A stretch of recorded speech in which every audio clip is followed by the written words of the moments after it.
Hi everyone, and today we are celebrating a very special guest with us today. She is an author of not one but many books, and she has done a documentary. She has a book on baking and beautiful stories, and we're going to have Dedra herself introduce us and how she got onto this wonderful journey. Hi Dedra, and welcome to the show. Hi, thank you for having me. Pleased to be here. I am so excited to have you on the show because I know you were so busy with so many different endeavors, and I wanted to start 2025 with these inspiring personalities. And I myself, I love to write. I'm a content writer, but the moment we met, I just wanted you on the show because you have been doing like a whole library of books. Oh, thank you. How did you start? Well, you know, as a child, I was always fond of writing and books. I was a nerd. Let's face it. I mean, I was painfully shy. So in books, I could really escape, you know, and basically be anywhere, be anyone, be anything that I like, you know, because a book can do that for you. It can make the world open, you know, and the more I enjoyed that, the more I started to write down my feelings. I kept a diary, and I started even trying little short stories when I was a kid. And, you know, then I had a wonderful English teacher in high school. And I think that it's so important to note that one great teacher can really inspire you and have a great impact on your life, because she was the first person who told me that she thought that I was a great writer and someday I would go on to do something extraordinary. And her believing in me made me think that one day I could actually do that. So when I have 2 master's degrees, and I was all set to start working in the corporate world, you know, just to get out there and make money and, you know, do the typical thing. But I ended up having a child with autism, so I opted to become a stay-at-home mom, and because that's very important, and that's not a decision I regret. I wanted to be there for my kids personally when they were small, but the thing is, you really still need to use this, you know. So I started the Hakima's Tale. That was my first, you know, my fantasy fiction trilogy. Over there is the Revenge of the Blue Jenny was the first one that I ever wrote, my flagship series. And it was therapeutic. At first it was just a hobby, but then my husband was the one who encouraged me to go on and push for it to be a book. Amazing. So, you know, what I really love, two things: how you opted to be a stay-at-home mom, and also not dent your creativity, your passion, and then also how the line of work was so therapeutic. Oh, absolutely. And how you found your starring, because I think it's something that you have it in you from the beginning. Yes. When it comes to reading, when it comes to that, you know, passion for just going in a fairy tale. You usually have fiction, I see, in your. So how did that line of interest start? Well, I think that, you know, it starts with us all. I mean, let's face it, when we're 6 years old, our creative power, if you think of it like a battery, the battery power is like up to full charge. You know, when you're 6, you're pretending, you're making up stories, and you're playing. You even encourage other kids to be characters in your pretend games and everything. You know, and before you know it, you have this whole world, you know, in your imagination. But then what happens is you go to school and, you know, slowly but surely they kind of, you know, beat that out of you, you know, and tell you that, no, there's only one right answer, not this. There's no other way to think of it. And you sort of fall into line, you know, just to live in the world, which is fine, right. You know, but I think that we should always have a chance to feed that little 6-year-old that still wants to play, that still wants to be active, to have that imagination. So I think a good fiction writer is just someone who has kept that side of their mind very active and has kept feeding that inner child very, very well with lots of playtime and lots of games. Of course. And so there they are, all the characters that I invented and their worlds that they live in. And you know, like they say, when you're in your last days breathing, the two people that you should be proud of is your young self and then your old self, because we should never let go of our creativity, our unique attributes, and the way that we leave a legacy behind. Because so many times, often people have it in their minds, Dedra, and they cannot play it out. They cannot bring it into an actual reality. Yes. How challenging was it for you to get into the world of being an author? Well, the writing was not the hard part. I can tell you that. The writing was, for me, fun. I really enjoyed it. I enjoyed making up the characters. I enjoyed living in their world. I enjoyed inventing their world, the environments that they were in, the characters that they interacted with, where their story was going, where the next step was going. But when I finished the writing, that's when the actual work starts. You know, Yes. the editing, the illustrations, the book cover design. I mean, that's just like hard, you know, and it was difficult at first. The Hakima's Tale went through many changes, many editions. This is like, in fact, the 4th edition of the Hakima's Tale trilogy. Beautiful. Because I kept re-editing it and rewriting them to make them better, because I was honing my craft as well. As a writer, I think we grow and change, just like, say, for example, actors. You know, actors get better and better, I think, with age, because they hone their skills and they expand their range. You know, the characters that they can play and the emotions that they can evoke. You know, Absolutely. with stories and everything. So I think that as I've gone on, I've gotten to be a better and better writer. So at least I've tried to be very open to that. And part of that is accepting criticism as you go along. You cannot be the kind of person that just can't accept, you know, when someone makes a criticism of your work.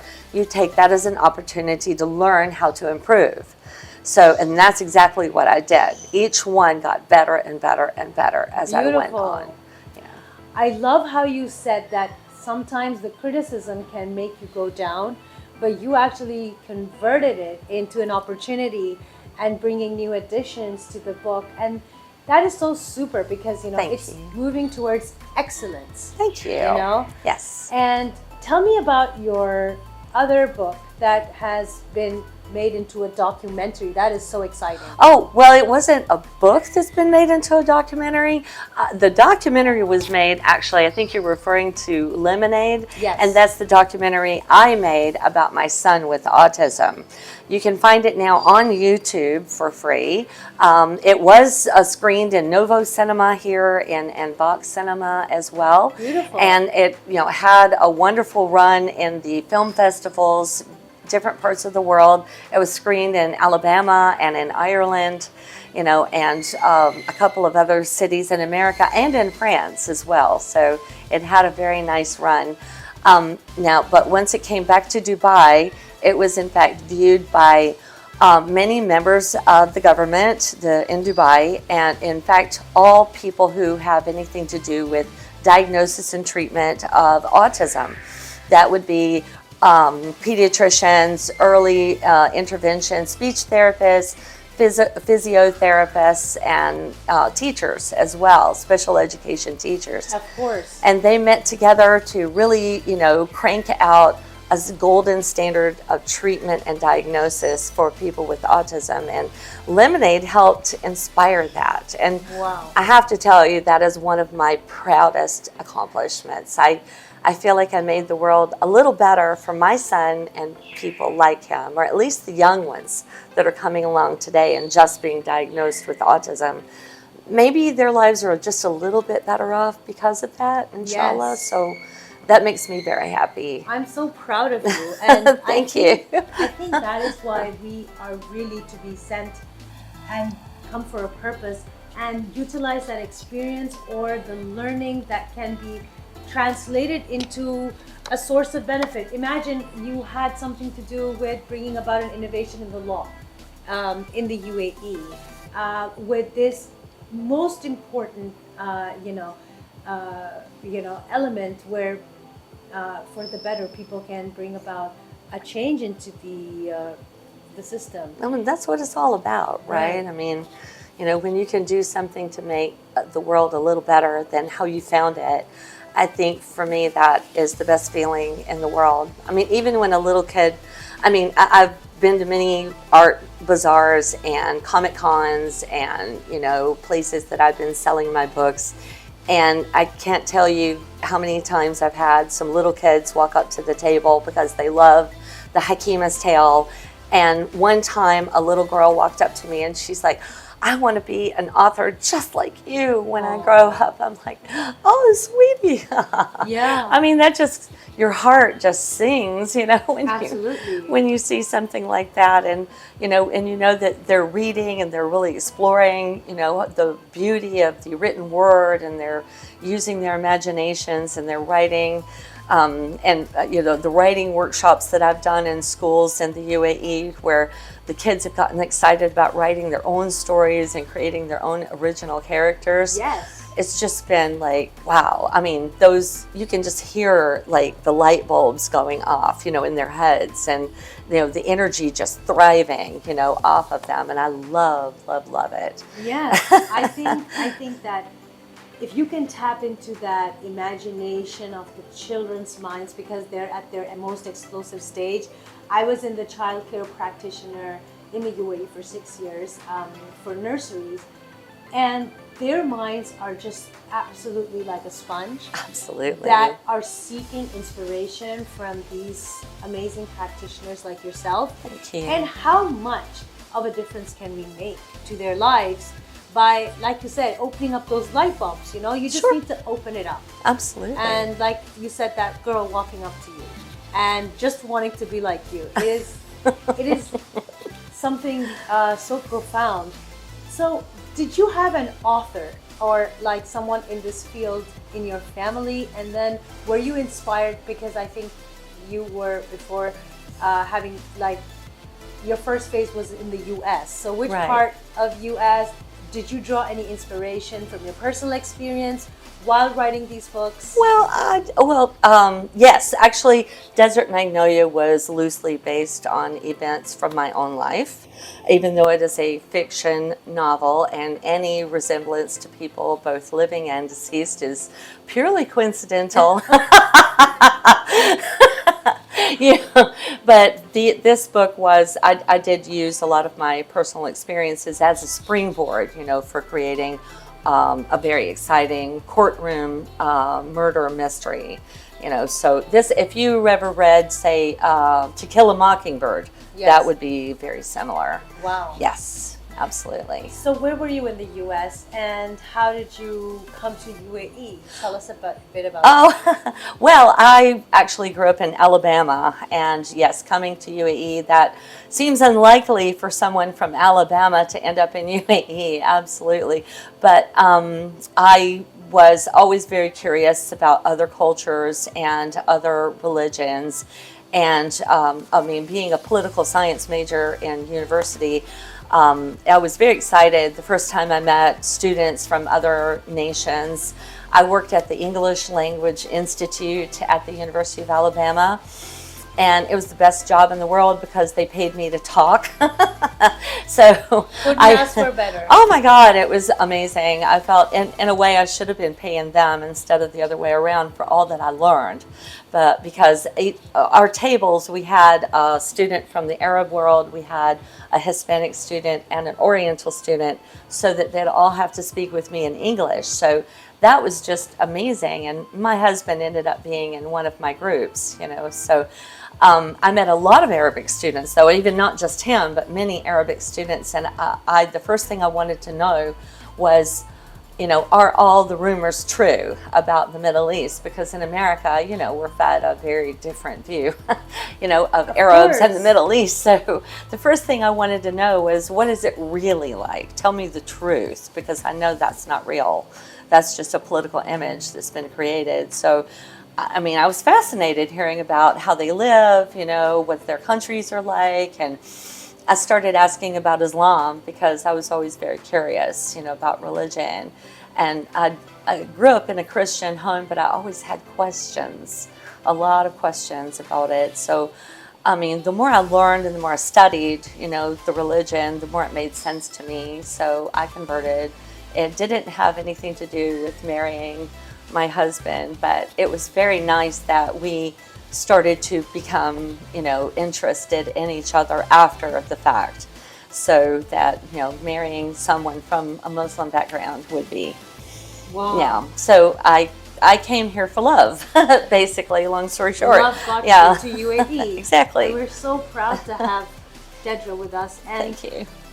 So another thing I wanted to see, because I like that your books are in fiction, because I see nowadays everyone is coming up with those self-coaching books and a lot, but I think it's really important to get in touch with our imagination and go Absolutely. into, because when you want a break from the busy life, you want to relax, you want to have something therapeutic, go into another mystery world. Mm-hmm. And yes. I can't wait to have some of them go on Netflix very time soon.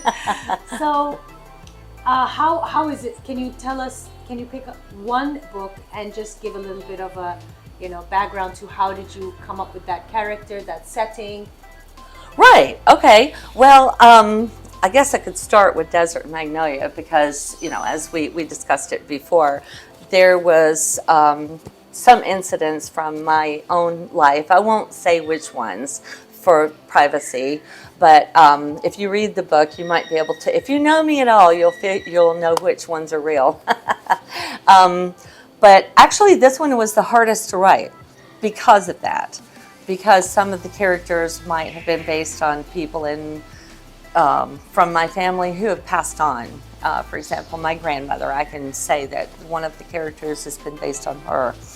I loved my grandmother very much. She took care of me when I was little, and I can tell you some of the pages were tear-stained, writing this book. And but this book is basically, it starts out with a murder. Actually, the protagonist finds out she's living in the UAE with her husband, and she finds out that her father has been murdered brutally, in America, and her cousin has been accused of the crime. So she goes back to America to try to help figure out what really happened, because she never believed that her cousin could be capable of something like that. So she has a bit of investigatory skills, so she puts that to use. Yeah. A little bit of a Nancy Drew kind of thing, right? So there is a bit of a mystery to figure out.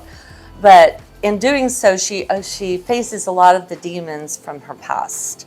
So that's also was a little emotional for me to face. And I'm proud to say that this one is most likely going to be a film soon. That's all I can really say about it. Can't really speak. Yeah, I can't speak about it any further than that because I don't want to. I'm loving it. I can actually picture the entire movie going in my head, and I feel that sometimes when you are faced with a critical experience, it brings and evokes different emotions inside of you, which are hidden, which are unresolved, where there are some blockages, and it helps you find yourself, Absolutely. And it helps you express things that you always wanted to express. Like, for example, now, if you want to know which one I consider my greatest writing achievement, it's The Buchanan Bastard. And I've always wanted to write a crime thriller because I'm a huge fan of crime thrillers. Yes. And I always wanted to write in the style of George R.R. Martin style, where I don't know if you've read one of the novels for Game of Thrones, but it's written in a wonderful style where each chapter is, a character, each character's point of view. So They sometimes are very short. Some of the chapters are longer because each chapter is in a different character's point of view about the events that are happening right now. And so it does happen in kind of sometimes a non-linear fashion, because there's dates and times, so you have to kind of go back and figure out, like, okay, this character saw it this way, but this character was seeing it from a different perspective, which is, I think, very important in a crime thriller, but it's set in New Orleans, which I've always wanted to write something based in New Orleans, because yes. New Orleans is a very special place in America. It's exciting. It's a wonderful city. It's full of mystery. I mean, there's a lot of magic and, and intrigue there. And the Mardi Gras, I mean, you just can't get better than that, So the murder takes place in the 1970s during the Mardi Gras celebration because, it's loud and it's the perfect way to disguise a few gunshot sounds, so, Amazing. yeah. And the wife of a very rich oil baron comes back to her room to find her husband and an unidentified woman shot twice, head, chest, in bed, and she picks up the gun. Oh my God. Yes. Sadly, makes the terrible mistake of actually picking up the weapon. So it's all about, did she do it? Did she not do it? If she did not do it, how is she going to get out of this? My And God, it's complete mess. Yeah, it's a mess. And maybe there's a Russian mob unintentionally. involved. Yeah. There's a Middle Eastern connection. So it's very international as You're well. up for a thriller then. It's a thriller. It's oh an yes, actual thriller. It's an actual thriller, and you can see some of the reviews on Amazon. It's from beginning to end. I promise you, you will not be bored. Yeah, and it's can't my wait greatest to get my writing. hands. Thank you. Amazing. Dedra, I was very much looking forward to asking you this question. When you are forming the characters of your book, so which characters do you enjoy talking about? The main hero of the film or the villain? And how does it go about? Oh, thank you. That's a great question because, well, there's a couple of sides to that answer. I mean, the protagonist, it's inevitable that in every author that the protagonist has a lot of you in it, I mean, I'm not saying that I based all my protagonists off of myself, but there are certainly pieces of me in each one of them. So I can see a little Dedra in every single one of them, even the horror novels, Skinwalker Resurrection, but the villains are a lot more fun. Wow, isn't that an interesting answer? How are the villains, tell me more. Oh, because, I mean, let's face it, we all have a light side and a dark side. Absolutely. And there are things that maybe you restrict yourself from saying in daily life or expressing, but you can express them in the voice of a villain so easily, and it's liberating. It's absolutely liberating to let your villains say what maybe your id, wants to say. And are you familiar with Freud's Yes. concept of the self, the ego, the superego, and the id? Yeah, well, the id is the part of you that you try to keep them suppressed because they can say and do inappropriate things. Yes. But you really do want to at the end of the day. So, when you're writing a villain, it gives your that side of you a chance to come out and play a little Right, bit, right. Yeah. Absolutely. I think I can talk about this because sometimes we need to embrace our dark side, right? Because It is a part of carries a you, after meaning all. to understanding the personality or why we seem to be triggered by something so profoundly. Yes, exactly. I mean, we're not all good. I mean, my son, he's an avid reader, and he's a movie buff like me. And one of the character types that we all really don't enjoy is a Mary Sue. A Mary Sue character, from what my son tells me, is somebody who's perfect in every possible way. They have no problems. There's no conflict. They do everything right and say everything right all the time. because nobody even wants to hear a story I about would somebody say like that because it's unrealistic. We all have dark moments where we say and do the wrong things.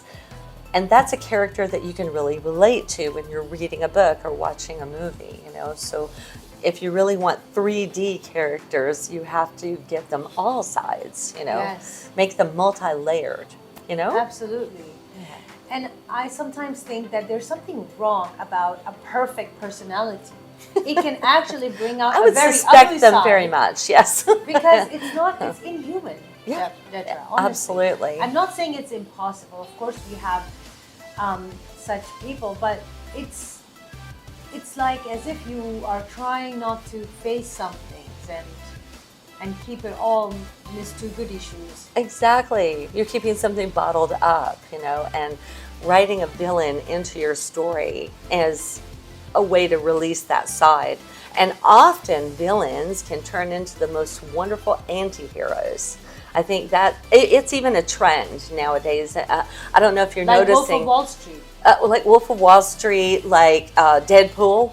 Deadpool's an anti-hero. I mean, in a lot of ways, he's a villain, but you know, people love him because, you know, he's conflicted, you know, about the things he does, right?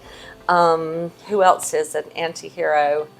I guess I really Catwoman. Catwoman is an anti-hero, right? like even about Jordan Belfort, right, from Wolf of Wall Street, how it was the best movie, and how people could relate to it, because this person is now personifying that, how he translated all that into goodness, into you know, like, I mean, people like this comeback story, and even for an individual, because you're embracing the flaws, and you're celebrating their changes that they're bringing in their life. Exactly. I mean, there's nothing more inspiring in a way than someone who has hit rock bottom, who has just lost everything and pulls themselves back up. That's inspiring. It's absolutely inspiring. But you can't, I mean, that would be far more interesting than telling a story about someone who's on the top and they've always been on the top and they've always had everything they wanted and they do everything right all the time. Yes. I mean, it's boring, is it Yes, not? It's a yes. boring story. Absolutely. So, you know, I try to avoid that, just so you know. In all of my books, you will not find a character like that anywhere. Yes, and I think people want something, you know, to, you know, entice them to keep reading and not having it boring, to be honest. Yeah. Brings me to a question I ask every guest on my show, Okay. and that is about how important is financial freedom for a woman.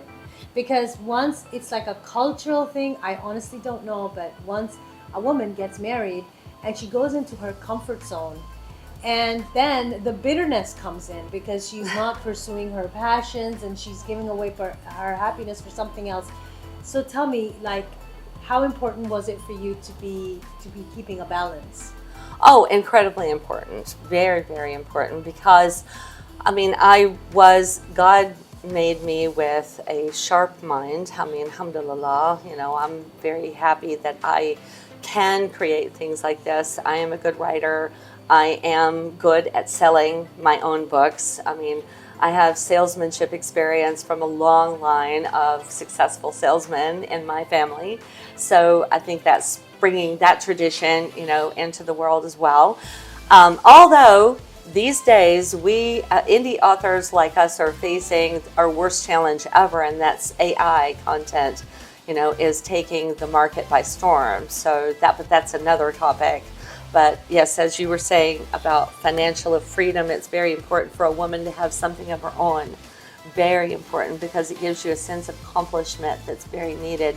I mean, yes, it is the most important job in the world to be a mother and to put children into the world that do great things and know the difference between right and wrong. I do say that with full earnest, you know, earnest feelings, that I think that's the best thing I've ever done, is put my 4 children out there with something positive to offer. Even my son with autism, he paints, he makes jewelry, you know, even in the documentary you'll see that Beautiful. he has a beautiful, laughing, kind of smiley face, that warms people's hearts. So they all make their difference in their own way, but there's something that needs to be just for Dedra, Yes.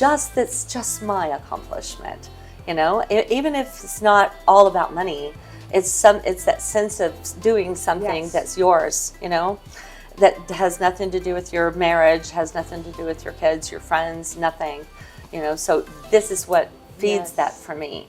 Dedra, I really resonate because I think even your children are going to appreciate and respect you for your I hope so. for your works, and maybe at that point in time when they're small or little, they wouldn't have the the vision to foresee it. So can you now tell me about the AI challenges that are coming for the people in the content writing industry? Oh my God, yes. AI is proving to be a real pain. I'm sure you've seen the ads all over Facebook, all over social media. Write a book every day with AI and make a lot of money on Amazon, et cetera, et cetera. For one thing, the books are very poorly written because, the whole idea is fed into an AI platform, and AI writes the book for them and even creates the images and everything. So they haven't really put their heart into it. My heart and my personality and my soul, blood, sweat, and tears have gone into every one of Right. these books, even my cookbook. This is they're pieces of my soul in there. And I think anyone who reads it can feel it. This is written by a human being, every one of these, and this has been meticulously created by humans. Yes. Now, an AI creation is something very different. No matter what happens in the world, that I don't think that's ever going to capture the essence of the human experience. But sadly, they are cutting into our profits, like really, really badly. I have felt the pinch of that. I used to sell way more books than I do now because of all of the AI content that's out there. Mm-hmm. So I urge everyone to really, look for that label on Amazon that this is supporting a small business. There is a label Yes. there, or an indie author, of the label there, so that you're really supporting true art. Yes. Yeah. And I somehow believe that you cannot replicate or copy authentic, unique emotions, and that is where the human element is so profound because number one, AI is just bringing old data, research data into your answers. Yes. It's not creating. It's not original.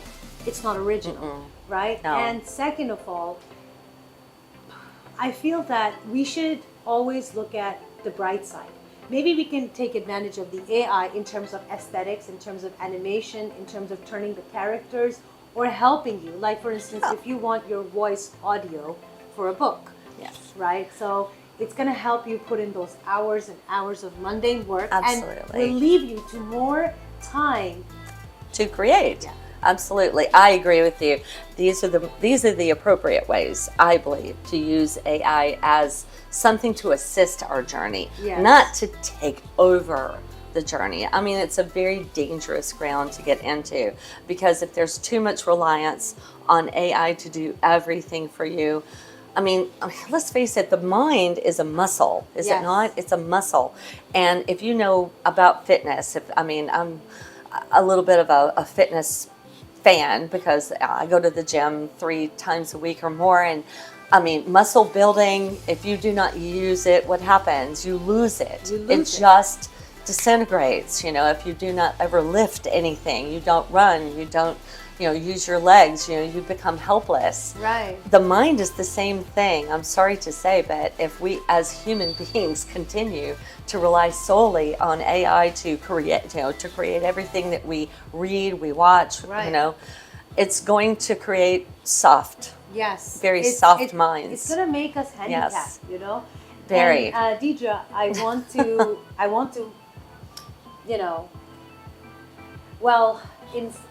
try to give you an idea that maybe you can push this to the board side where this is where they can come in and solely allow publishing to be done by authentic Real authors, actual people. And this is where these enforcements and regulations come into. This is why we have created them, right? Yes. And this is where they can come and ensure that such AI promoted books don't get onto to platforms like Amazon or Barnes and Noble. And that extends not just to writers but to illustrators as well. I mean, graphic artists are also suffering. You know, their income is being, is being cut into by AI generated art. It's not fair. I mean, it's not, I just love it how you're always thinking for the, the people that are missing out on because of the latest inventions and technology. So what do you want to advise for the new generation? What is it that they can learn from your experience, and how they can better themselves or choose that passion, and share some advice for our listeners? Okay. Well, yes, I think that everyone should keep a diary, for one thing. No matter what your age, keep a diary, keep a journal. Journaling is, I'm married to a psychologist, so, a lot of what I do, I learned, from my husband, because it's actually a very valid means of therapy to write down everything you think and feel. Of course you need to keep it safe, somewhere that nobody can read it, nobody can access it. If it's a file on your computer, make it an encrypted file so no one can open it except you. But it's very important to write down your thoughts. And if you want to make a story about your experiences, or you want to write a fiction book, start with one character, one original character, and give this character a name, a description. Don't be limited, be unlimited in your idea of it. This is what I tell the kids and the adults, in writing workshops, is that, your character could be an alien, your character could be a ghost, your character could be someone who's not even a human being. Or someone from the dead. Or from the dead. It could be, let's go wild. That's the whole purpose. Let your mind out, let it out. Let it off its leash. Oh, wow. And write it up. What do they look like? What do they like? What do they not like? Who are their friends? What's their environment? And kind of make them come into focus, and then before you know it, a story will emerge around that one character. So try it. It could be a lot of fun. It could be a therapeutic experience that you just want to keep to yourself, that maybe you don't even want anyone to read it, but that's up to you. Or if you want to change it into a book, a children's book, a travel book, or a how-to book even, that's always up to you. But I think that we should keep creating no matter what we do, even if we are the kind of person that draws or writes or paints or sculpts, anything that we do. That creative side needs to be fed.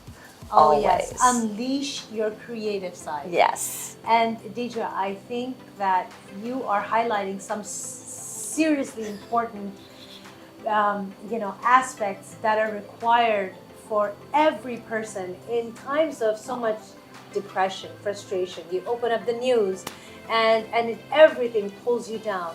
And even for our kids, I think that we should motivate them towards, going into their imagination, finding what keeps them happy. It could be so many different lines that they can pick from, not necessarily, but anything that, just pushes them towards creativity. And also those tips for writers who want to think of a character. And I think that you should definitely be giving classes to people on creative writing and whoever. Are you doing that? I have done here and there. I do actually some via Zoom now and then. I do have a couple of students that I like to teach, online, and my 2 students have actually finished their first book, and they're in the editing stages. Beautiful. I'm very proud to say. So very soon you will see me Wow. showing off their books and saying that, look, my student did this, how fantastic is this, you can do the same. Wow. Perhaps all you need is a writing coach. Yes. Someone to bring that and side you're of the you perfect out. writing coach. Oh, thank you. I think being a writing expert is so pivotal, even for children going to colleges. It's all about that essay. Yes, You exactly. see that the colleges are seeing where you bring out your, creativity. Well, sometimes in college, I think we get stuck with the idea that maybe I'm going to make mistakes in grammar, or maybe I'm going to spell things wrong. People are going to make fun of what I say. I when I'm teaching a workshop on writing, I tell them to imagine you're writing as a river flowing down a mountain. Now, there are certain things that can get in the way of that river flowing down the mountain, right? Like big branches, could fall in it. Giant rocks, could be there stopping it all the way. And if you want to, you can put a label on these things. One big rock could say, what other people think? Yeah. Take that rock, just throw it away. There's other rock, that's in the way is fear of making mistakes. Take that rock, throw it away. Amazing. Your first draft is going to be full of mistakes every single time. Just accept it. Write it completely free-flowing without any worry, because the first draft is only for you, actually. So take those thoughts right out of your head, and the writing will come. Beautiful. Oh, thank you. Oh my God. I cannot be in awe and just sit here and we can talk for hours about I feel the same. how you are making a difference and helping others learn. I love what you said, that it's like our mind, creativity flowing like a river, and just get rid of all those obstacles coming in the way.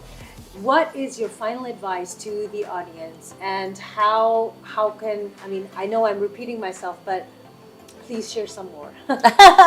Well, there's always a way around everything. Can you hand me Little Loud Beatrice? Mm-hmm. My only attempt at a children's book has been this, Little Loud Beatrice and the Magic Painting.